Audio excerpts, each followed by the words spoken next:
Baik, mahasiswa sekalian ya, kita lanjutkan materi minggu lalu masih mengenai metode pemilihan contoh atau metode sampling. Kita lanjutkan materi kedua mengenai metode sampling ya. Bagian kedua, kalau minggu lalu masih menjelaskan mengenai dasar-dasar pengambilan sampel atau sampling. Sekarang kita lanjut ke metode pemilihan contoh bagian kedua. Ya.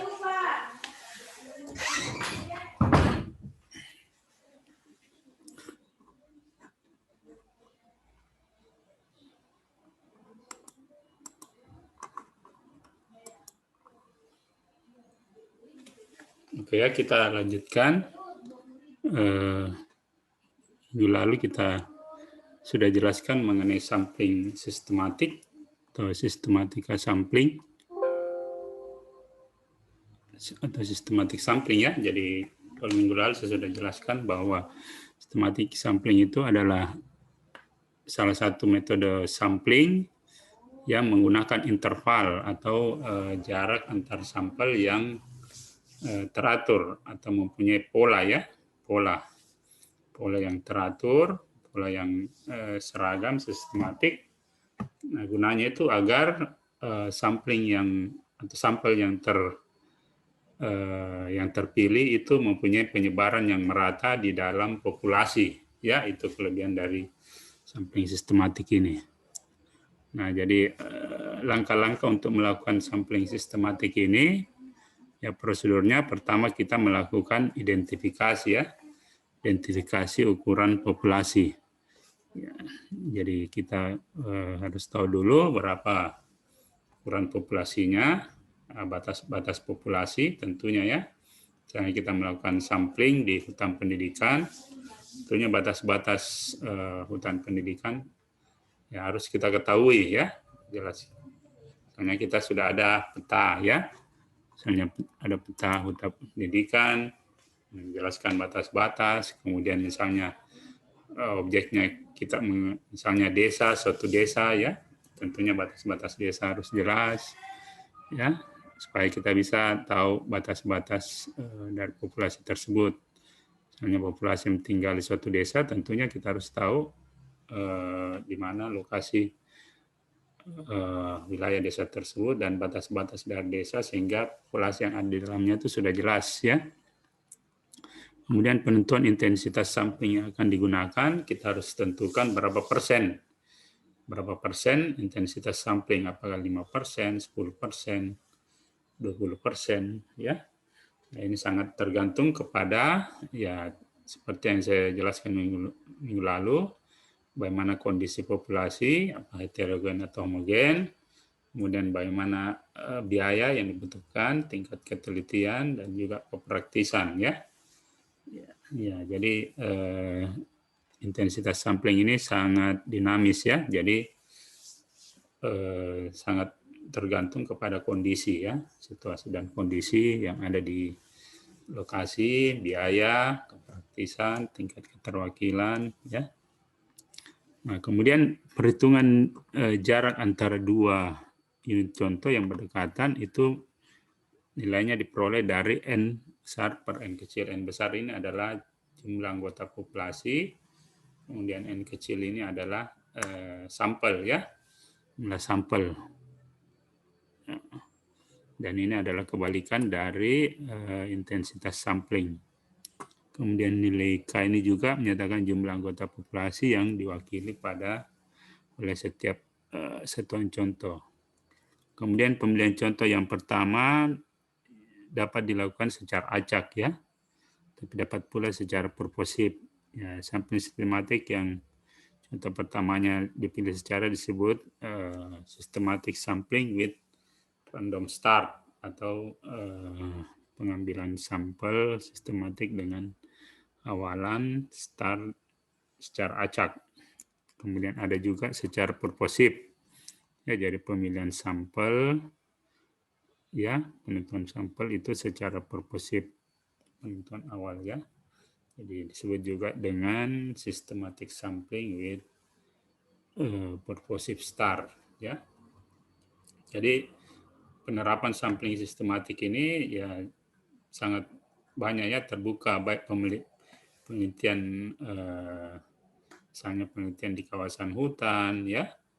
Jadi kita melihat bagaimana penyebaran misalnya kita ingin menghitung berapa sih potensi pohon ya, potensi volume pohon di hutan pendidikan. Nah, kalau secara sistematik kita menggunakan biasanya misalnya jalur ya. Kita menggunakan jalur, kita tentukan jalurnya ya. Kita tentukan jalurnya, kemudian jalurnya biasa kita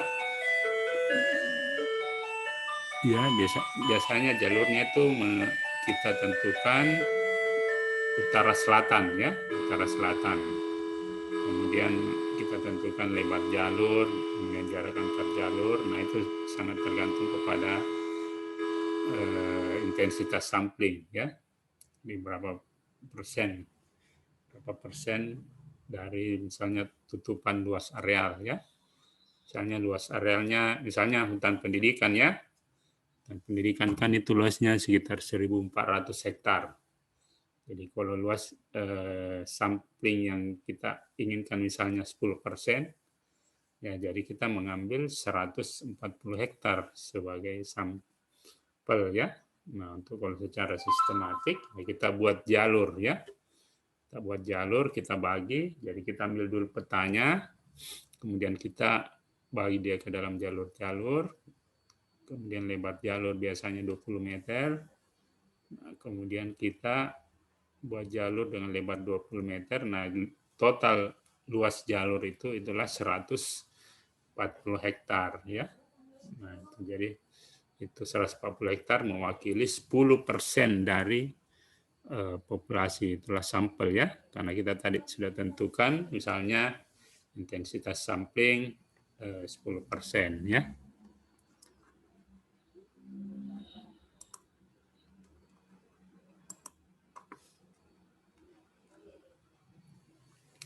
Nah, ini contohnya misalnya ya. Nah, ini. Jadi sistematik sampling itu jadi sampel yang ada itu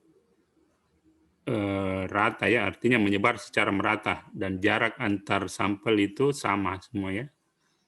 Antar sampel ini contohnya ya. Misalnya ini kita tentukan ada batas wilayah. Nah, ini misalnya ya ini ya, jadi semua, jadi kita mengambil sampel ini ya. Ya ini. Nah, ini disebut ya dengan systematic sampling ya. Systematic sampling, jadi kita membuat jalur seperti ini. Jadi makanya kita harus mempunyai bekal peta dulu, peta lokasi ya. Peta lokasi, bagaimana lokasinya, baru kita tentukan. Nah, ini biasanya dengan menggunakan GPS, koordinat mana ya. Kita tentukan di peta. Nah, jadi penyebaran contoh di lokasi ini itu menyebar secara merata ya. Menyebar secara merata di lokasi penelitian ya. Lokasi di mana kita mengambil sampel. Nah, kemudian untuk misalnya penelitian sosial ya. Nah, systematic sampling juga bisa dipakai nih, jadi jarak antar sampel itu yang teratur, yang seragamnya misalnya nih jarak antar sampel itu jarak 2 ya, 2 antaranya. Ya, 2 anggota populasi ya. Kemudian kita ambil lagi ya. Bisa saja misalnya kita mempunyai daftar, misalnya kita ingin penelitian di suatu desa ya, kita ingin melakukan systematic sampling ya. Nah, kita mempunyai daftar nama penduduk ya, daftar nama dari penduduk. Nah, kemudian kita melakukan systematic sampling. Nah, kita mengambil sampel ini secara intervalnya ya, ada interval 2. Jadi misalnya mulai dari nomor urut 1 di nama ya, kemudian lanjut nomor urut 4, kemudian lanjut ke nomor urut 7 ya, kemudian lanjut lagi gitu ya, dan seterusnya. Jadi ada interval 2 ya, 2 anggota populasi ya. Ya, ini kalau kita ingin penelitian misalnya sosial ya, kita ingin mengambil sampel di suatu populasi ya yang sudah ada ya. Ya, bisa juga kita misalnya kita ingin mengetahui kepuasan pelanggan misalnya di supermarket ya. Ya jadi misalnya cara mengambilnya misalnya pelanggannya antri di kasir ya. Di kasir membayar. Jadi kita mengambil jarak misalnya jarak antar pelanggannya 2 ya. Jadi dari yang pelanggan pertama kita tentukannya, kemudian ada jarak 2 anggota populasi, kemudian yang keempat lagi kita ambil sebagai sampel, kemudian ada jarak 2 kita ambil lagi dan seterusnya ya. Ya, jadi itu disebut juga dengan systematic sampling. Jadi penerapannya bisa saja di berbagai objek ya, berbagai objek penelitian. Ya.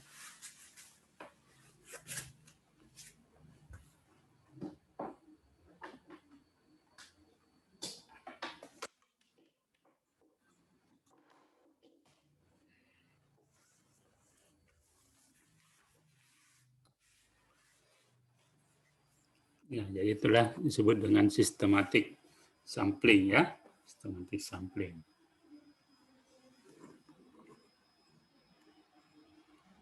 Nah ini ya, jadi ini juga contohnya ya. Ya jadi misalnya ini. Jadi kita tentukan objeknya seperti ini, jadi kita bagi dia ke dalam kotak-kotak misalnya ya. Kawasan hutan ini misalnya blok ya, misalnya blok-blok. Misalnya kawasan hutan pendidikan kita bagikan blok atas blok-blok ya, ini kotak ya, per kotak-kotak ini bloknya. Kalau kita mengadakan systematic sampling, nah ini jarak antar blok yang terpilih sebagai sampel ini seragam ya. Kita bisa juga seperti ini ya, kita melakukan secara jalur ini. Ya, jadi blok yang terpilih itu sama ya, jadi jarak antar blok ini ya. Nah, ini semua adalah contoh-contoh dari systematic sampling ya. Contoh-contoh dari systematic sampling.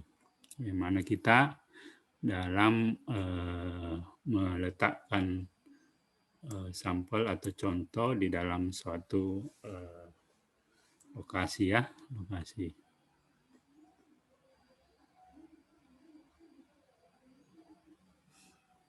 Oke, kemudian kita lanjut pemilihan contoh kedua dengan jarak K dari contoh pertama.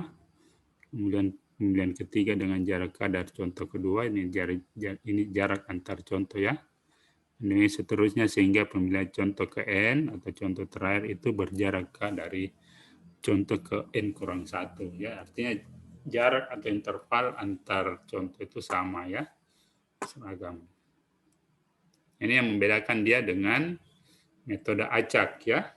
Kalau acak kan sebarannya bisa, kalau acak sebarannya bisa di mana-mana saja, bisa di sini aja, di sini aja, atau berpusat di tengah.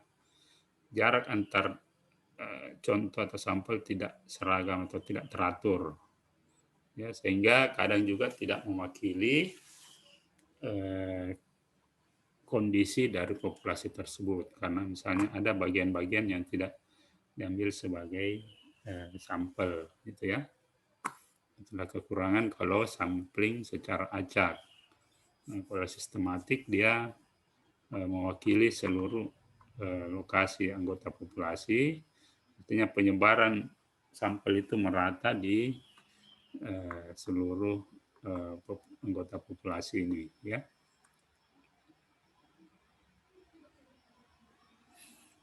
Nah, ini contohnya ya, jadi ilustrasinya.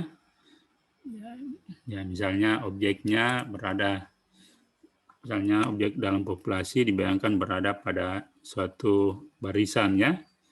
Nah, kemudian setiap sebuah objek ini diambil secara acak dan sistematik ya untuk satu objek ya. Misalnya populasinya adalah pengunjung supermarket. Misalnya kita ingin mengambil survei suatu supermarket ya.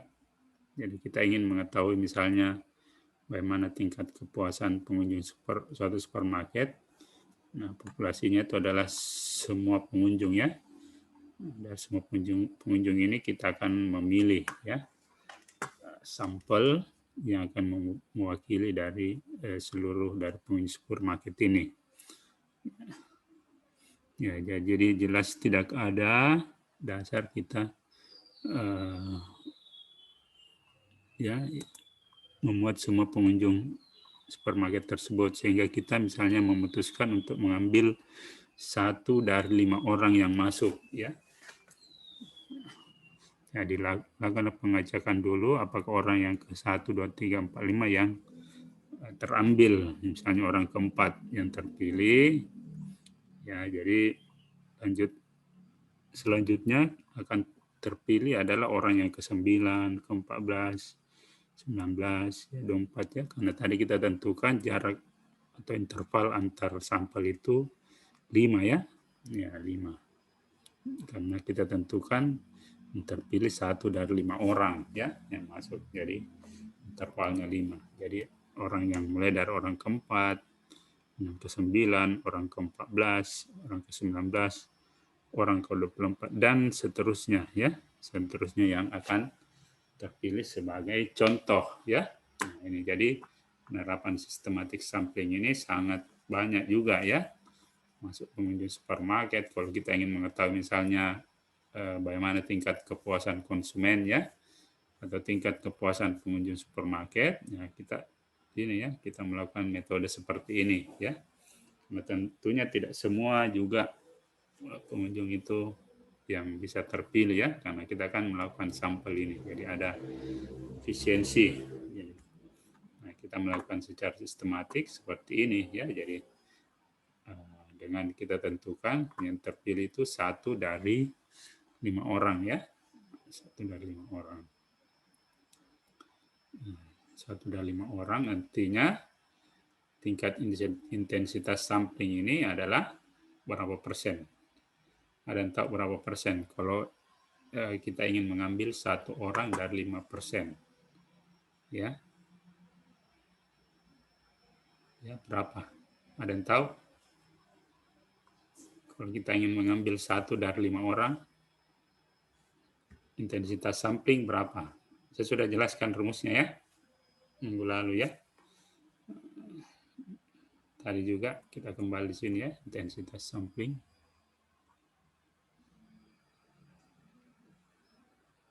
Nah ini,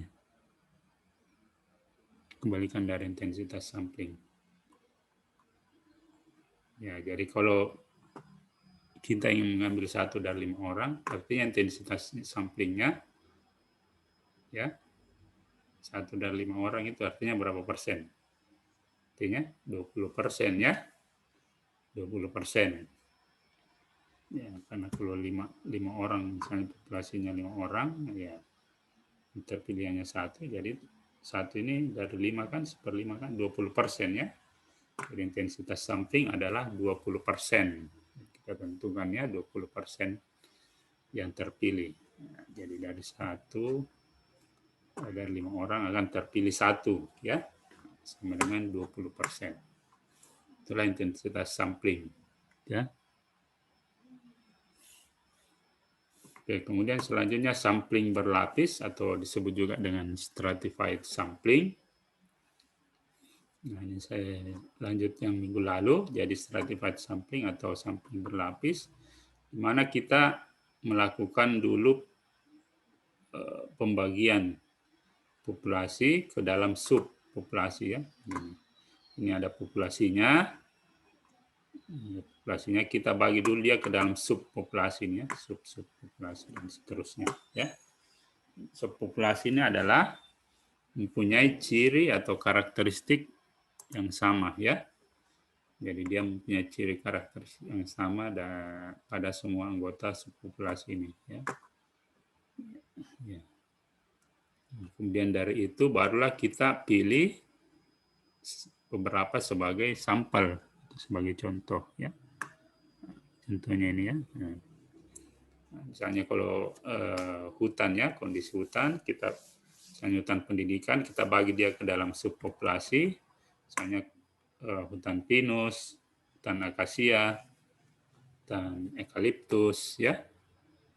Semua itu adalah subpopulasi dari populasi hutan pendidikan secara keseluruhan, ya. Jadi kita bagi dulu dia ke dalam subpopulasi yang punya ciri atau karakteristik yang sama, barulah kita pilih dalam subpopulasi tersebut itu contohnya atau sampelnya.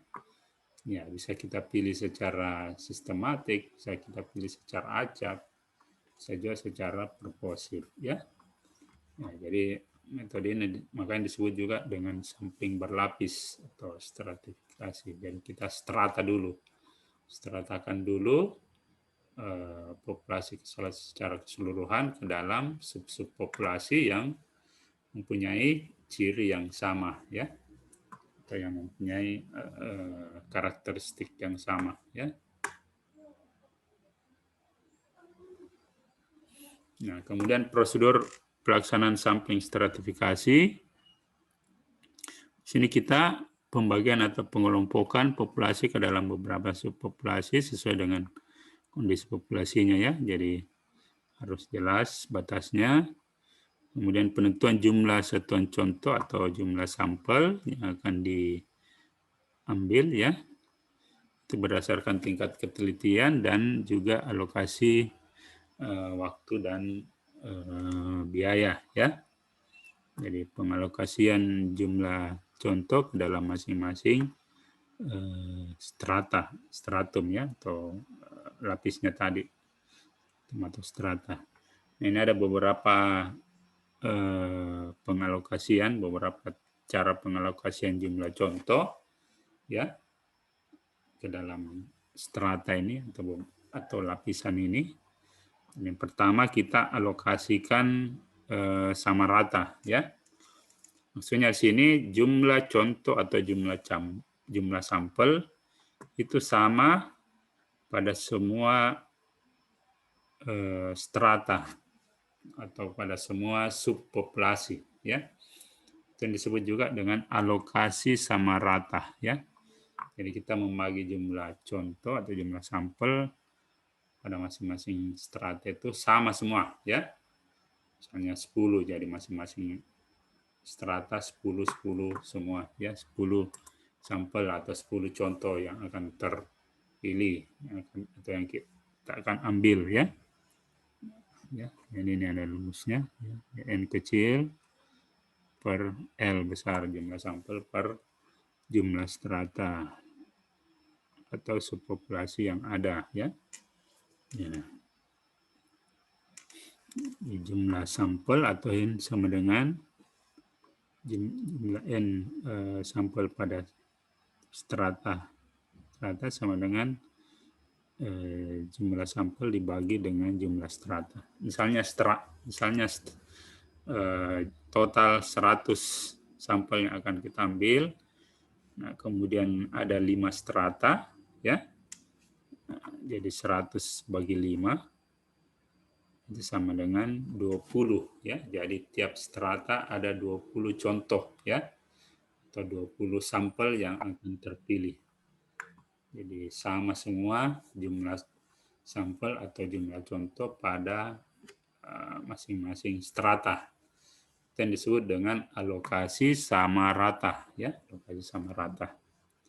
Nah, kemudian yang kedua, alokasi proporsi, ya. Jadi di sini kita membagi sampel atau jumlah contoh dengan mempertimbangkan ukuran dari subpopulasi atau strata tersebut, ya. Mempertimbangkan ukuran atau jadi tentunya kita harus sudah mengetahui berapa jumlah anggota dari subpopulasi tersebut, ya. Ya, semakin banyak jumlah anggota subpopulasi tersebut, maka semakin banyak juga jumlah sampel atau contoh yang akan terpilih, ya. Ya, demikian pula sebaliknya, ya. Semakin sedikit jumlah anggota subpopulasi, maka semakin sedikit pula jumlah contoh atau sampel yang akan terpilih. Itu yang disebut dengan alokasi proporsi. Jadi jumlah contoh atau sampel itu proporsional maksudnya ya, proporsional dengan ukuran dari subpopulasi tersebut. Nah, kemudian yang ketiga yaitu alokasi optimum. Nah, ini alokasi optimum ini ya, kita menentukan jumlah contoh atau sampel itu mempertimbangkan keragaman anggota dari strata, ya. Keragaman. Maksudnya sini bagaimana tingkat heterogenitas dari tiap strata itu, ya. Jadi semakin beragam jumlah anggotanya, maka semakin banyak pula jumlah sampel. Sebaiknya semakin homogen anggotanya, maka semakin sedikit jumlah contoh yang akan diambil. Jadi kita tentunya harus mempunyai data dulu keragaman dari subpopulasi tersebut, ya. Sudah harus ada data pendahuluan, ya. Nah, kemudian yang keempat yaitu alokasi optimum dengan biaya penarikan contoh yang bervariasi. Nah, di sini kita mempertimbangkan faktor biaya, ya. Jadi selain tadi ada keragaman, ya ukuran juga, di sini ada faktor biaya. Jadi semakin besar biaya yang dibutuhkan untuk mengambil sampel, maka jumlah sampel juga semakin sedikit. Karena ini mempertimbangkan biaya. Nah, sebaliknya, semakin sedikit biaya untuk pengambilan sampel, semakin banyak sampel atau contoh yang akan diambil. Ya, misalnya pengambilan sampelnya di puncak gunung, ya, sampelnya ada di sana. Ya, kalau di sana kan membutuhkan biaya yang besar, ya, karena harus perjalanan jauh, ya, puncak gunung, ya. Karena biaya yang besar, tentunya sampel yang diambil di sana itu lebih sedikit, ya, dibanding kalau sampelnya terletak di daerah datar misalnya, ya. Kita disebut dengan alokasi optimum dengan mempertimbangkan biaya penarikan contoh, ya. Nah, kemudian pemilihan contoh dari pada masing-masing strata ini dapat secara acak, bisa juga secara sistematik. Ya, secara acak disebut juga dengan stratified random sampling. Secara sistematik disebut juga dengan stratified systematic sampling, ya. Kemudian sampling berganda. Sampling berganda ini adalah di sini kita mengambil sampel secara berulang, ya. Ini gunanya untuk lebih meningkatkan efisiensi waktu dan biaya pengamatan dengan memanfaatkan hubungan antara dua peubah, ya. Dua peubah. Jadi dengan objek yang sama kita mengambil 2 kali, tapi dengan data yang diambil biasanya lebih spesifik, ya. Ya. Jadi kalau pada sampling yang pertama, peubah pertama, ya, ini biasanya lebih mudah untuk diukur atau didapatkan, ya. Kemudian pada sampling yang kedua, inilah peubah kedua, ini biasanya lebih sulit dilakukan atau peubah yang baru akan dicari atau diamati, ya. Nah, ini jadi misalnya kita survei penelitian sosial, pada survei pertama cukup namanya saja, nama responden, nama saja, umur, ya, misalnya. Nah, kemudian pada survei yang kedua atau pengambilan sampel berikutnya, ya selain nama kita akan mengambil data misalnya berapa penghasilannya, ya, karena lebih sulit, ya, berapa penghasilannya. Nah, itu. Nah, jadi sampling berganda ini di mana kita mengambil sampel secara berulang pada objek yang sama, tapi mengambil data peubah yang lebih sulit, ya, lebih sulit diukur, ya. Nah, individu atau anggota populasi yang diamati pada pengukuran peubah pertama biasanya lebih banyak, ya, pada survei yang pertama, pengambilan data pertama biasanya lebih banyak. Nah, kemudian pengambilan data yang kedua atau berikutnya biasanya sudah lebih sedikit, ya, karena datanya lebih sulit didapat ataupun lebih memerlukan intensitas wawancara yang lebih banyak, ya.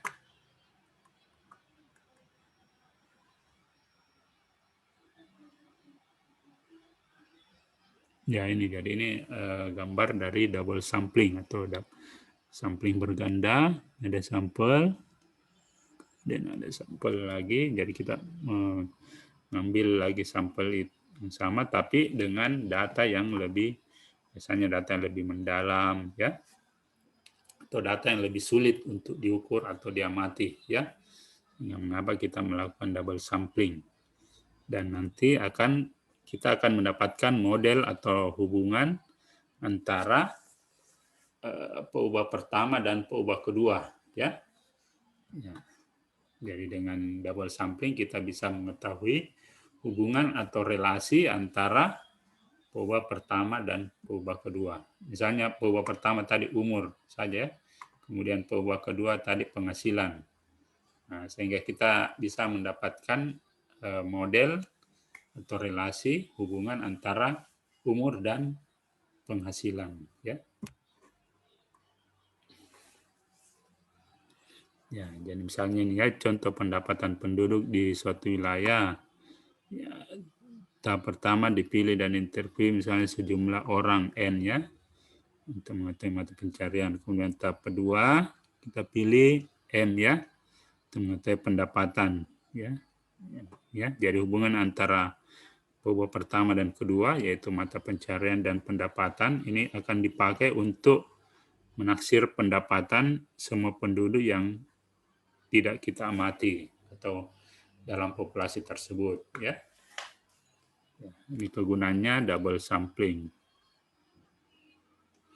Ini ya secara ringkas buat sampling berganda jadi N dan M. Jadi N ini variabel pertama atau kali pertama, M ini variabel kedua, ya.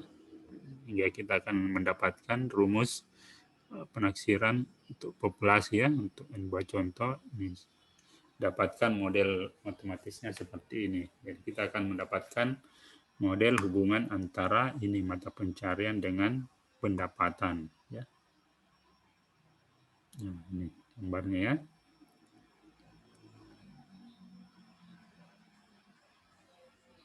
Nah, sampling berganda atau double sampling ini disebut juga dengan sampling dua tingkat, ya. Jadi untuk persoalan yang lebih kompleks dapat digunakan sampling 3 tingkat, 4 tingkat sampai dan seterusnya, sehingga disebut juga dengan multi-stage sampling, ya, multi-stage sampling. Misalnya pada tingkat pertama itu untuk peubah-peubah dengan tingkat kesulitan pengamatan yang lebih rendah. Jadi semakin banyak stage-nya tetapannya itu semakin sulit biasanya datanya diperoleh, ya. Jadi kalau kita ingin mengetahui lebih mendalam, biasanya lebih sulit diperoleh sehingga kita menggunakan multi-stage sampling ini atau sampling yang bertingkat, ya, bertahap, ya. Kemudian cluster sampling atau sampling bergerombol, ini sampling yang tidak melakukan pemilihan unit-unit contoh secara langsung, ya, akan tetapi dimulai dengan pemilihan kelompok. Misalnya ini desa, ya, misalnya kita yang potensi desa di Sulsel dengan sampling gerombol atau cluster, ya kita pilih dulu kabupaten contohnya, kemudian kecamatan contoh, baru ke desa. Desa-desa mana yang terpilih sebagai contoh. Nah, statistik yang diperoleh kemungkinan tidak merupakan penduga yang terbaik bagi parameter populasi, tapi ini dari segi kepraktisan dan efisiensi biaya, metode ini sangat praktis, ya. Disebut dengan cluster sampling, ya, cluster sampling.